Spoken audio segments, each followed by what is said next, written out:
Hola amigos, ¿qué tal? Bienvenidos a esta nueva emisión de Diálogo. El mundo se encuentra en un nuevo periodo de agitación.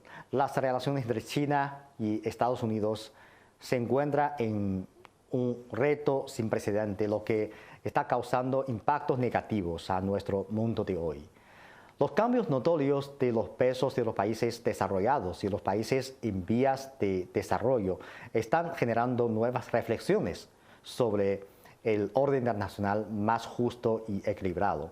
Entonces, ¿cómo vemos lo que está ocurriendo en el mundo que se encuentra en una encrucijada histórica? Hoy vamos a hablar sobre todos estos temas y nos acompaña el señor Eduardo Krinker, miembro de la Academia de Ciencias de la República Dominicana. Hola, profesor Krinker. Es un gran placer invitarle a nuestro programa. Realmente para mí es un placer y un gran privilegio tener esta oportunidad de participar en un programa de CGTN que tiene tanta audiencia ya a nivel global en toda América Latina. Y la segunda ocasión en que tengo también el gran privilegio que me invites a una entrevista, ¿no? Muchísimas gracias. Sé que usted es un relevante investigador sobre los asuntos internacionales y sobre China, así que hoy vamos a tratar varios temas muy candentes en nuestro mundo de hoy. Y comenzando, pienso, desde las relaciones entre China y Estados Unidos, que ahora se encuentra en un nivel muy bajo. Los dos países se encuentran unos retos y hasta ahora todavía no se ve signos de recuperación. Entonces, para usted, ¿cuál es la esencia de esta fricción, no solamente en el sector comercio entre China y Estados Unidos? Mira, la esencia de esta fricción es el gran complejo de Estados Unidos. En Estados Unidos ha cundido mucho la idea de que es un país excepcional, egocéntrico. Y no hay duda que Estados Unidos es un gran país que tiene un desarrollo tecnológico extraordinario, una economía potente, y no hay una clase política que no es capaz de asimilar el hecho inevitable de que el mundo ha cambiado. Ellos dicen de que China quiere establecer un nuevo orden. China no quiere establecer un nuevo orden. Hay un nuevo orden ya, aunque ellos quisieran pararlo, cambiarlo, pero hay un nuevo orden. Y algunos se aterrorizan con eso. Siempre va a ser Estados Unidos una gran potencia. Pero ese sentimiento de país excepcional, país privilegiado, no les permite asimilar el hecho de que ya no van a ser los que dictan de manera arbitraria los destinos del mundo.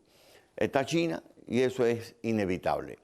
Es una gran pena y un gran riesgo esta confrontación entre China y Estados Unidos. La confrontación no va a llegar a la guerra nuclear. Está muy lejos esa posibilidad. Sí existe el riesgo de que haya una confrontación, porque Estados Unidos está provocando, eso para todo el mundo lo sabe. Barcos chinos y aviones de guerra chinos no atraviesan el Golfo de México, ni siquiera el Caribe. Y Estados Unidos atraviesa el estrecho de Taiwán constantemente. No hay que ser muy adivino ni muy experto geopolítico para comprender que es una provocación, es una demostración de fuerza, que China le está dando una respuesta contundente. El otro día un avión espía se acercó, salió un avión caza chino y lo ahuyentó. Después un barco de guerra atravesando el estrecho de Taiwán y un barco chino le pasó por delante. Yo creo que es una forma de demostrarle a Estados Unidos que no dominan la situación y que China no está atemorizada por esto. Ellos están acostumbrados realmente a que cuando amenazan, chantajean, a veces le cogen miedo, tienen miedo al poder de Estados Unidos. Yo creo que la línea de China o la línea roja de China está muy clara y ha expresado en varias ocasiones que es la cuestión de Taiwán. Exacto. Es una sola China, pero incluso Estados Unidos también reconoce. Dicen que no ha cambiado su posición del principio de una sola China, pero lo que hace está en contra. Exacto. Es lo que ellos llaman ambigüedad estratégica. Sí, reconocemos una sola China, pero apoyan a Taiwán constantemente y crean una historia de que China puede atacar Taiwán en algún momento. China ha dejado muy claro dos cosas que la ha dicho de manera contundente. Una, jamás aceptará la independencia de Taiwán. Es más, por ley, hay una ley que establece que China recurrirá a todos los medios para evitar la independencia de Taiwán. Esa es una. La otra, en lo que China ha sido muy contundente, es que quiere resolver el problema por vía pacífica, por negociación. Claro, claro. A veces pensamos esta situación porque hace 50 años, cuando entre China y Estados Unidos existía una gran diferencia ideológica, sí, los políticos de los dos países podían estrechar sus manos y luego llevar los dos países a una relación que, con la cooperación como corriente principal. Pero ahora lo que vemos es que como causar problemas con China o atacar China se ha convertido en un tono principal, exacto, de los políticos, exacto, en Estados Unidos. Eso es algo que no podemos entender. China es el objetivo fundamental. Sí. Y eso sí, verdaderamente crea grandes riesgos. Esta actitud de Estados Unidos puede provocar que algunos sectores en Taiwán se equivoquen y pretendan proclamar la independencia. Y entonces sí va a haber una situación crítica. China demostró cuando la Nancy Pelosi visitó Taiwán que es dueña de la situación estratégica. Claro. Bueno, al hablar de como sea las competiciones entre China y Estados Unidos, sea fricciones entre China y Estados Unidos, yo creo que un factor muy relevante es la competencia tecnológica, claro, entre los dos países. Hemos visto que Estados Unidos ha tomado medidas de restricción de la exportación de productos de alta tecnología como chips a China. Sí. También ha lanzado unas medidas de sanciones unilaterales contra las empresas de alta tecnología de este país asiático. Entonces, para usted, ¿de qué forma estas medidas están afectando a los dos países y también en un ámbito más amplio del mundo? Estos son dos países que debieran estar condenados, en el buen sentido, a la colaboración, al intercambio. Un intercambio sano, positivo entre China y Estados Unidos tendría para el mundo un impacto extraordinario, excepcional. Estados Unidos, con este complejo de inferioridad que asume ante China, quiere frenar a China. Y yo siempre pongo este ejemplo. También Estados Unidos quiso frenar el desarrollo espacial de China. Y en el 2011, creo que fue, el Congreso aprobó una ley prohibiendo la exportación a China de cualquier instrumento, cualquier medio que pudiera utilizar para su desarrollo espacial. Y China desarrolló su potencia espacial. Tiene una estación en estos momentos dando órbita. Por lo tanto, esto es lo que están forzando a China a producir sus propios chips. Es realmente ingenuo, es una niñería creer que China no va a ser capaz de producir sus propios chips. Claro, le va a invertir tiempo, le va a invertir recursos, pero necesariamente lo va a tener que hacer. Estados Unidos tiene una gran dependencia económica de China. Incluso Estados Unidos, a pesar de toda la histeria de Trump, sigue teniendo déficit comercial con China, un déficit comercial enorme. Estados Unidos necesita a China y China también necesita a Estados Unidos. Sí, pero ¿cree usted que va a haber como desacoplamiento económico entre China y Estados Unidos? Algunos sectores lo quisieran, pero es imposible. Ellos no pueden llegar a un desacople total, ni mucho menos, porque existe una gran concatenación. Estados Unidos necesita que China le compre. China puede paralizar las compras, especialmente de granos y cereales a Estados Unidos, y eso lo afectaría tremendamente. Recordemos que cuando Trump adoptaba una serie de medidas proteccionistas contra China y China le contestaba en la misma medida, Trump se ponía histérico, porque eso le creaba un problema interno. Estados Unidos y China, insisto, se necesitan. Puede haber un discurso político agresivo por parte de algunos sectores recalcitrantes norteamericanos, pero no se van a poder desacoplar. Quisieran, pero no lo van a poder hacer. Sí, pero yo creo que ahora hay un problema muy grave, es que estamos perdiendo la confianza por la seguridad de la cadena de suministro del mundo y la cadena de industria del mundo que hemos establecido durante décadas en el proceso de globalización. ¿Cree usted que mirando hacia el futuro, hacia adelante, vamos a enfrentar el problema de retroceso de la globalización? Bueno, realmente la globalización ya ha tenido un retroceso. Estados Unidos se dio espacio. Estados Unidos era el líder de la globalización, pero se ha ido retirando y ese espacio lo ha ocupado China. En el mundo de hoy, el líder de la globalización es China. Sí, algunos políticos quisieran ver ese desacoplamiento, ese rompimiento de las cadenas industriales, pero los que van a parar eso son los empresarios. Los empresarios, por encima de cualquier prejuicio geopolítico, para ellos es su beneficio, su rentabilidad. Y en la medida que ese rompimiento de las cadenas de suministro, las cadenas industriales, afecte a los empresarios o los siga afectando, ellos son los que van a parar. Porque en Estados Unidos todo el mundo sabe que el establishment es el poder económico que está detrás de la presidencia. Sí, sí, claro. Profesor, en esta gira por China, ¿usted tiene o ha hecho un intercambio con los expertos chinos y de otros países sobre el tema de la gobernanza de derechos humanos en el mundo? Yo quería preguntarle, o sea, ¿cuáles son sus reflexiones esta vez sobre el tema? Los derechos humanos que se aprobaron y se incluyeron en la Declaración Universal de los Derechos Humanos hace 75 años y la posterior Carta de los Derechos Humanos establece que todos los derechos son iguales.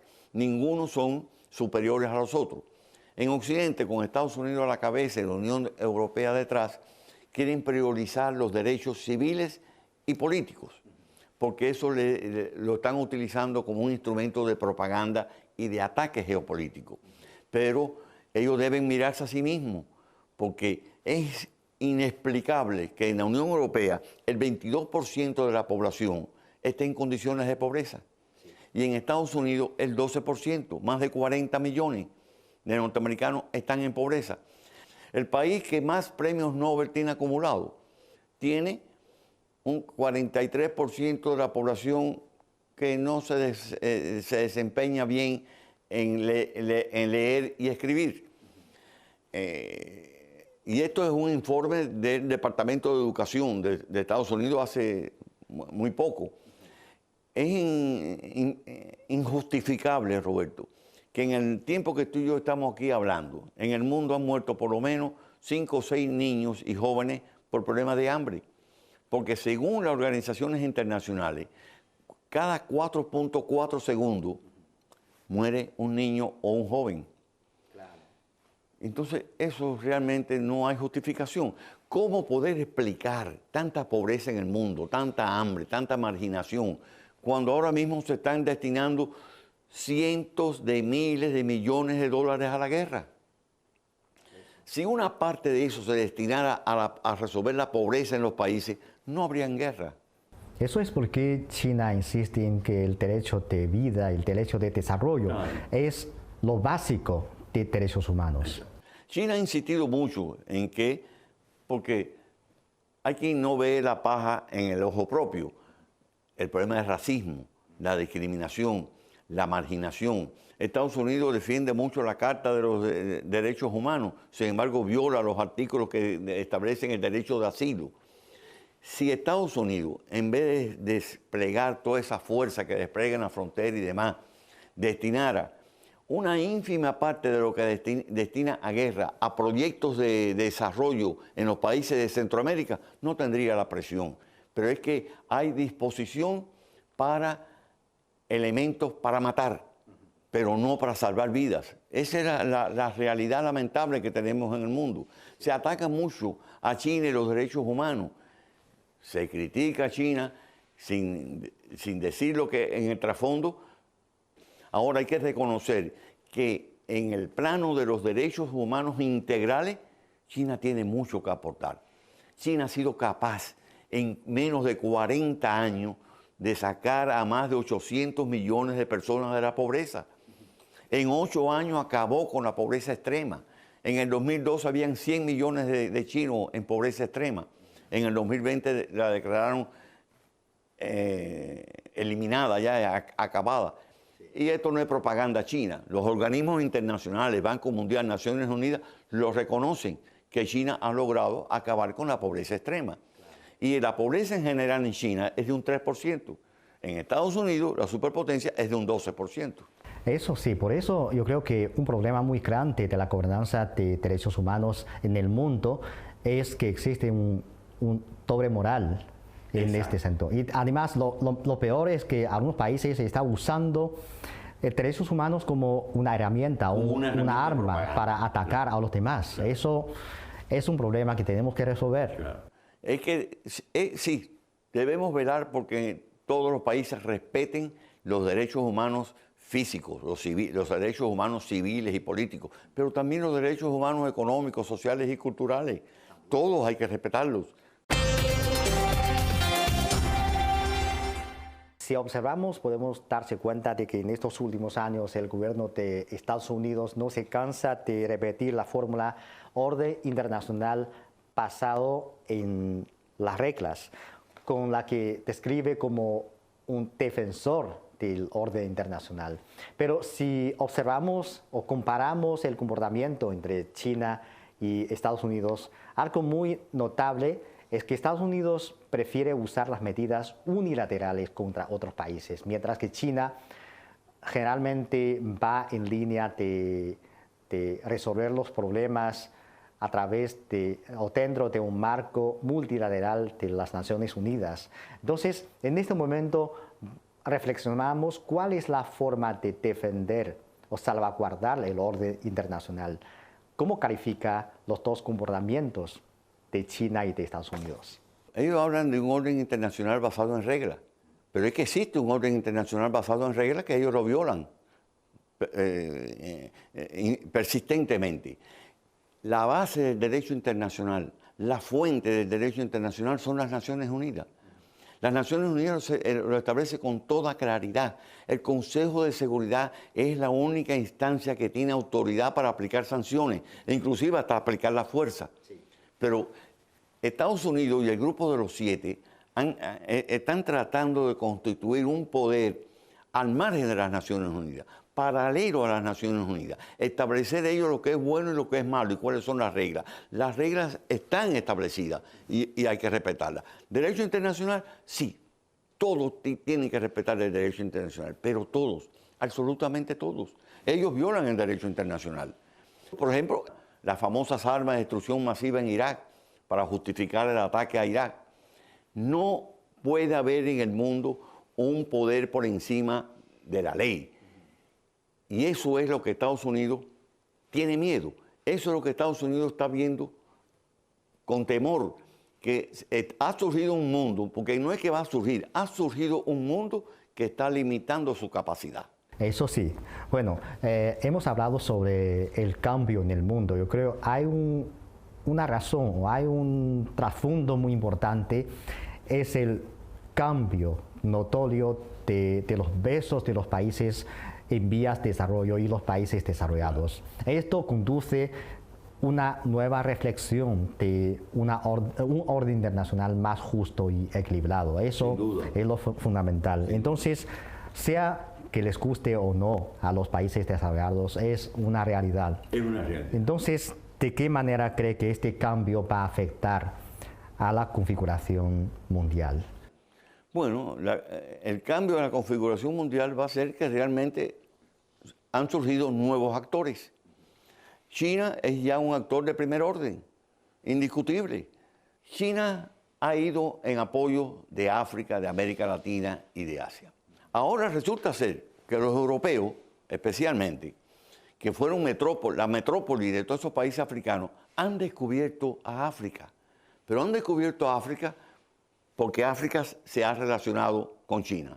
Ahora quieren destinar recursos para el desarrollo de África, pero no por razones humanitarias para apoyar a esos países, sino para pretender desacoplarla de China. Cantos de sirena a ver si esos países caen en la trampa. Pero lo que estamos viendo es que esos países ya comprenden perfectamente la realidad, que le lleguen los recursos occidentales, bienvenidos sean. Pero, por ejemplo, la von der Leyen, la presidenta de la Comisión Europea, decía que iban a construir una carretera no sé a dónde, pero que no la van a construir porque esa carretera va a conectar una fábrica china con un puerto chino. Entonces, ¿es para desarrollo o es para desacoplar a África de China? Sí, exacto. Hemos hablado sobre los países en vías de desarrollo. Yo creo que los BRICS es un grupo muy representativo de este grupo. Claro. Y otro grupo es G7, que es un grupo representativo para los países desarrollados. Claro. Ahora lo que vemos es que BRICS se ha convertido en un grupo muy atractivo para el mundo. Muchos países han expresado su voluntad. 25 países han pedido. Han pedido, exacto. Sí. Para usted, ¿cuál es el atractivo de este grupo? Bueno, primero, realmente desprenderse un poco del dominio económico de los grandes centros internacionales, Banco Mundial y Fondo Monetario Internacional. Porque hay una realidad. Los BRICS, ya hoy por hoy, su Producto Interno Bruto sumado es superior al del grupo de los 7, increíblemente.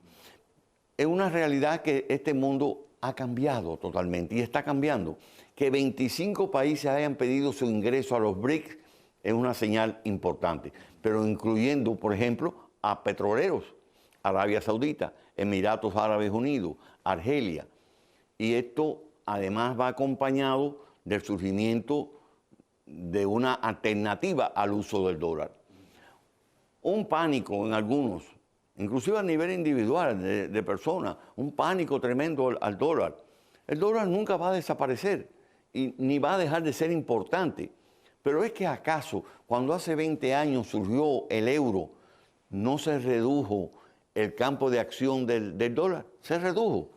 Y se va a seguir reduciendo estos acuerdos que China ha ido logrando y otros países para hacer sus transacciones en sus propias monedas, va a ir reduciendo el margen de dominio que ha tenido el dólar.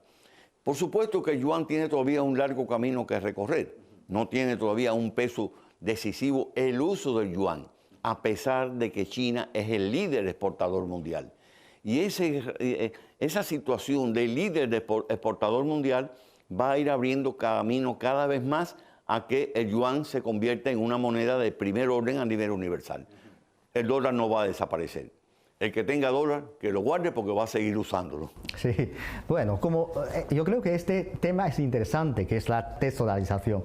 Pues, como usted acaba de mencionar, la aparición del euro ha debilitado, sin cierto sentido, el dominio de Estados Unidos. Pero en ese momento yo creo que no ha causado tantas discusiones. Porque son aliados.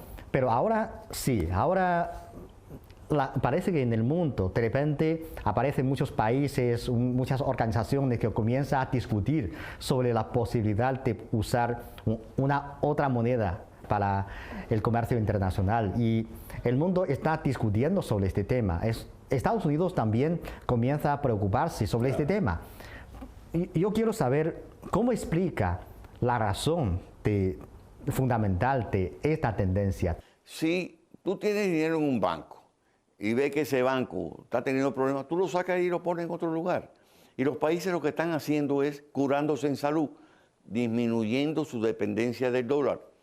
No es un problema de antiamericanismo, es un problema de que Estados Unidos les ha mostrado a ellos que es peligroso tener el dinero en sus cuentas. Sí. Ahora mismo, Inglaterra, el Reino Unido, no sé si 2 o 3 mil millones de dólares en oro de Venezuela y no se lo quiere dar a Venezuela.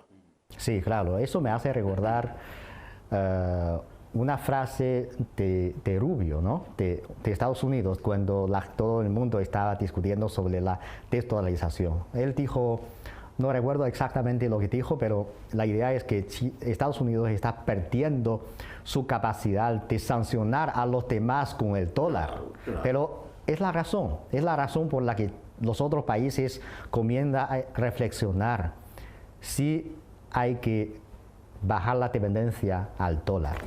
Pero, Roberto, saca la cuenta de cuántos países Estados Unidos tiene sancionados con diferentes niveles. Claro, el récord histórico, el decano, es Cuba. 62 años con sanciones y ahí está. Bien, pero más de 20 países, Estados Unidos ha aplicado sanciones de diferentes tipos.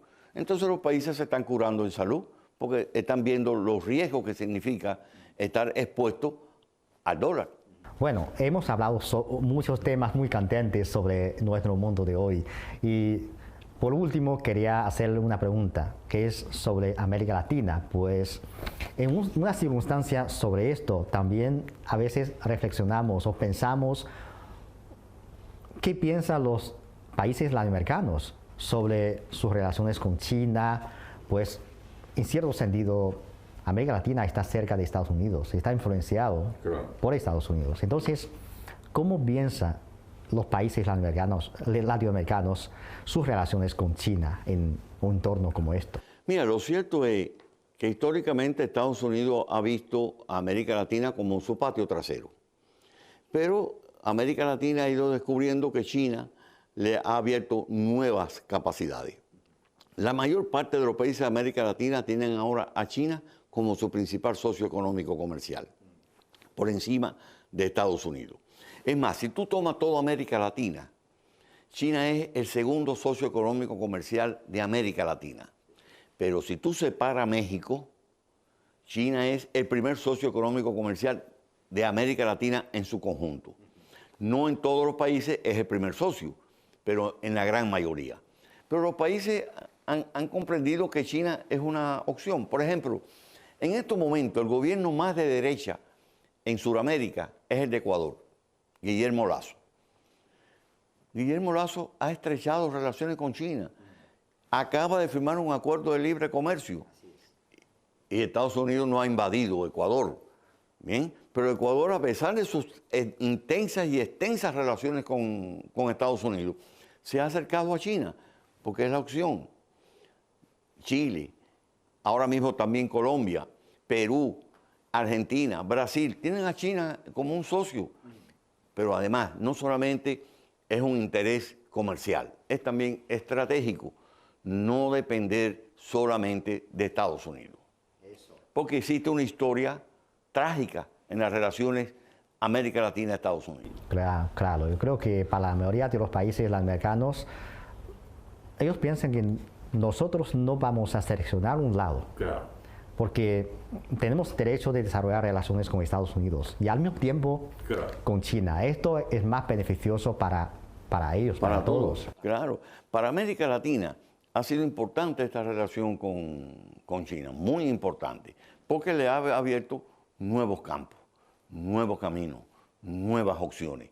Pero países como, por ejemplo, Bahamas, frente a la costa este de Estados Unidos, China invirtió ahí más de 3.500 millones de dólares. Construyó un puerto de agua profunda frente a la costa este de Estados Unidos, un resort turístico. En Jamaica también un puerto de aguas profundas. Entonces, para América Latina y el Caribe debiera ser muy importante para China, debe prestarle mucha atención por razones estratégicas, es una opción. China es una nueva opción. ¿Es para enfrentarse a Estados Unidos? No es para enfrentarse a Estados Unidos. Es que en el mundo de hoy las relaciones hay que diversificarlas. Claro. Bueno, muchas gracias, profesor. No, un placer. Es un gran Roberto. placer conversar con usted. Me siento muy honrado de tener esta oportunidad de compartir contigo. A usted. Muchas gracias.